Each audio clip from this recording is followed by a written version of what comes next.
নমস্কার, আপনারা দেখছেন পিবি নিউজ। আপনাদের সঙ্গে রয়েছে আমি, সাথেই নজর রাখবো এই মুহূর্তের খবরের দিকে। আসানসোলের সালানপুর থানার অন্তর্গত সামডি রোডের উপর মৌচাক নামক একটি সরকারি অনুমোদিত মদের দোকানে নির্দিষ্ট সময়ের পরে মদ বিক্রি করার অভিযোগ। আর খবর, রাত্রি 11টার পরে মদ বিক্রি চলছে, কখনো মধ্যরাত পর্যন্ত বিক্রি হয় বলে অভিযোগ।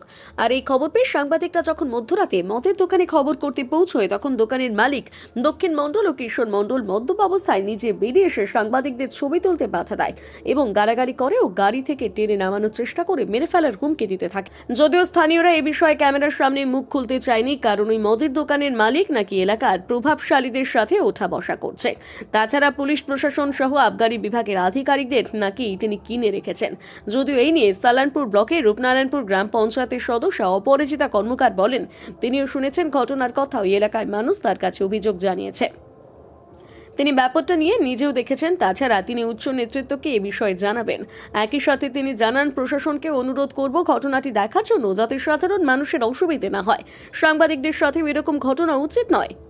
রূপনারায়ণপুর বাজার সমিতির প্রাক্তন সম্পাদক নিরাপদ পাল বলেন, এটা অন্যায়। বলছে, আমরাও শুনেছি, আগেও শুনেছি রাত্রি পর্যন্ত মদ বিক্রি নিয়ে প্রায় ঝামেলা, চিৎকার চেঁচামেচি হয়। এর আগে ওই দোকানের মালিকের বিরুদ্ধে কোনো ঝামেলা নিয়ে থানায় অভিযোগ করা হয়েছিল। তাছাড়া সাংবাদিকরা সাংবাদিকের কাজ করবে, নিশ্চয়ই কোনো অন্যায় হয়েছে বলে তারা সাংবাদিকের কাজে বাধা দিয়েছে। অন্যায় না করলে কেন বাধা দিতে যাবে? এই সব দোকানের জন্য এলাকার পরিবেশ খারাপ হচ্ছে। আমরা বলবো সুস্থ পরিবেশ ফিরে আসুক। যদিও সালানপুর ব্লক তৃণমূল কংগ্রেসের সহ সভাপতি ভোলা সিং বলেন, যদি ওই ঘটনা হয়েছে তো অন্যায় হয়েছে। আমি জানি না যার সাথে ঘটনা হয়েছে সে অভিযোগ করুক, প্রশাসন প্রশাসনের মতন কাজ করবে। দেখুন, যে রাজ্যের আবগারি দপ্তরের লক্ষ্য হচ্ছে প্রতি পঞ্চায়েতে একটা করে মদের দোকান, প্রতি পঞ্চায়েতে একটা করে মদের দোকান করলে এটা নাকি ওরা উপলব্ধি হিসাবে ধরছে। বিষয় হচ্ছে সালানপুরে যে ঘটনা ঘটেছে, যে বার বা মদের দোকানকে কেন্দ্র করে, আমি পুলিশ প্রশাসনকে বলবো বিষয়টা দেখতে। আর সাংবাদিক বন্ধুরা হচ্ছেন ভারতবর্ষের গণতন্ত্রের চতুর্থ স্তম্ভ। ওনাদের গায়ে হাত তোলা হয়েছে, ওনাদের সম্বন্ধে আজে বাজে কথা বলা হয়েছে যদি মালিক পক্ষ থেকে, তাহলে আমি পুলিশ প্রশাসনকে বলবো পুরো বিষয়টা দেখার জন্য। এমন হওয়া উচিত নয়। দেখুন, ওটা আগার হয়েছে আমি জানি না, লেকিন ওটা হয়েছে তো বাজে হয়েছে। কমপ্লেন করুক যার সঙ্গে হয়েছে, প্রশাসন প্রশাসনের মতন কাজ করবে। আগার ওই ইলিগাল ভাবে লেট নাইট করছে, প্রশাসন ওটা দেখবে। প্রশাসনের উপরে ছাড়, প্রশাসন একদম দেখবে ওটা।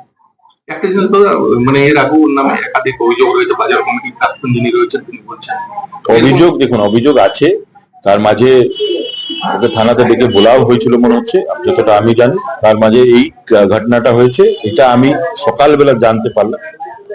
তবুও প্রশাসনের কাছে আমরা বলবো ওইটা খুদিয়ে দেখুক কি আছে না আছে।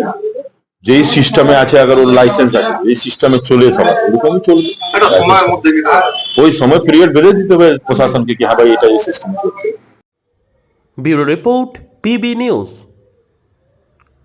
Annapurna medical hall, chemist and druggist. এখানে সকল প্রকার ওষুধ পাওয়া যায়। নবাবহাট মোড়, পূর্ব বর্ধমান। যোগাযোগ করুন 6295528655 অথবা 7602347696।